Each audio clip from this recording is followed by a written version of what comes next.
Digital ఆర్థిక మోసాలపై సుప్రీంకోర్టులో విచారణ జరిగింది. డిజిటల్ ఆర్థిక మోసాల వల్ల 54,000 కోట్లు కొల్లగొట్టారని చెప్పింది.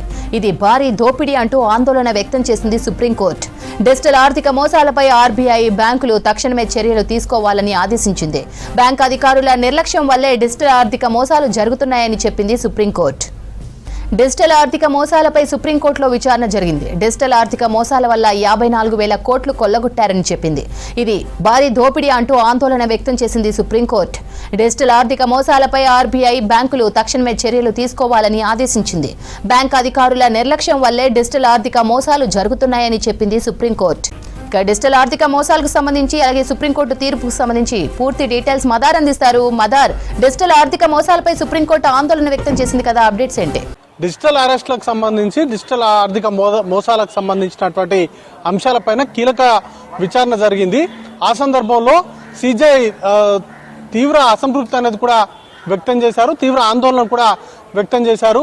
కీలకంగా గడిచిన 4 ఏళ్లలో అంటే ఏప్రిల్ 2021 నుంచి నవంబర్ 2025 వరకు సుమారు 52,000 కోట్ల రూపాయలు మిస్ఇంపోర్ట్ వాటికి సంబంధించినటువంటి మోసాలు జరిగినట్టుగా ఎంహెచ్ఏనే స్వయంగా చెప్పింది.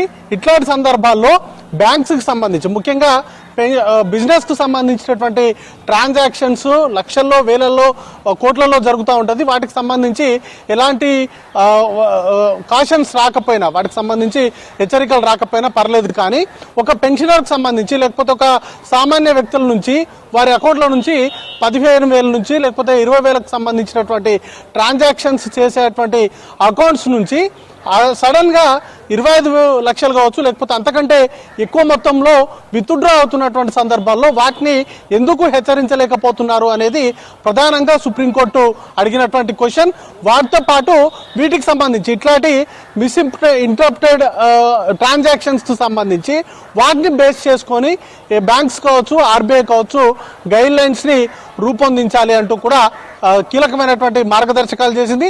దానిలో విచారణలో భాగంగా అటార్నీ జనరల్ ఇప్పటికే ఆర్బీఐకి సంబంధించి కీలకంగా వీటికి సంబంధించి ఎస్ఓపీలను సిద్ధం చేసిందంటూ కూడా సుప్రీంకోర్టు దృష్టికి తీసుకురాగా ఆ ఎస్ఓపీలను అన్నింటినీ కూడా అడాప్ట్ చేసుకొని దేశవ్యాప్తంగా ఇంప్లిమెంట్ చేయాలంటూ కూడా సుప్రీంకోర్టు ఆదేశాలు జారీ చేసింది. ఇక బ్యాంకులకు సంబంధించి ఒక కీలకమైనటువంటి కామెంట్ సుప్రీంకోర్టు ఈరోజు చేసింది. ముఖ్యంగా బ్యాంక్స్కి సంబంధించి వారి బిజినెస్కు సంబంధించినటువంటి అంశాలపైనే వారి ఫోకస్ అంతా ఉంది.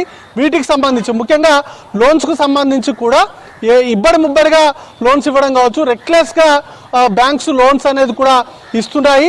కోర్టులు రికవరీ ఏజెంట్స్గా వర్క్ చేయాల్సినటువంటి పరిస్థితులు తలెత్తుతున్నాయనేటువంటి కీలకమైనటువంటి కామెంట్ ఈరోజు సుప్రీంకోర్టు చేసింది.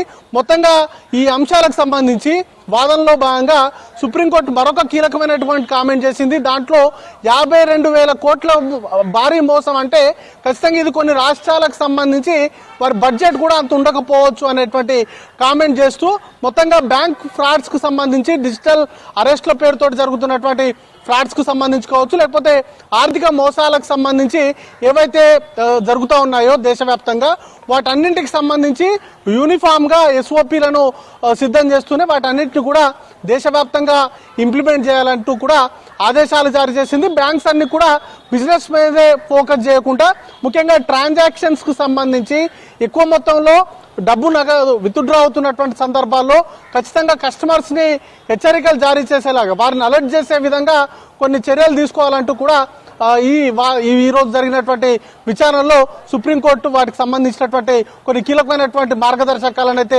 రిలీజ్ చేసింది. అయితే ఇప్పటికే ఆర్బీఐ ఈ బ్యాంక్ ఫ్రాడ్స్ కు సంబంధించి ముఖ్యంగా యూపీఐ ట్రాన్సాక్షన్స్ విషయంలో కావచ్చు లేకపోతే డిజిటల్ అరెస్ట్లకు సంబంధించి కొన్ని యాడ్స్ అనేది కూడా వారు రూపొందించారు. బట్ అందరికీ కూడా వాటిపైన అవగాహన కల్పించాల్సినటువంటి బాధ్యత బ్యాంకుల పైన ఉంటుంది.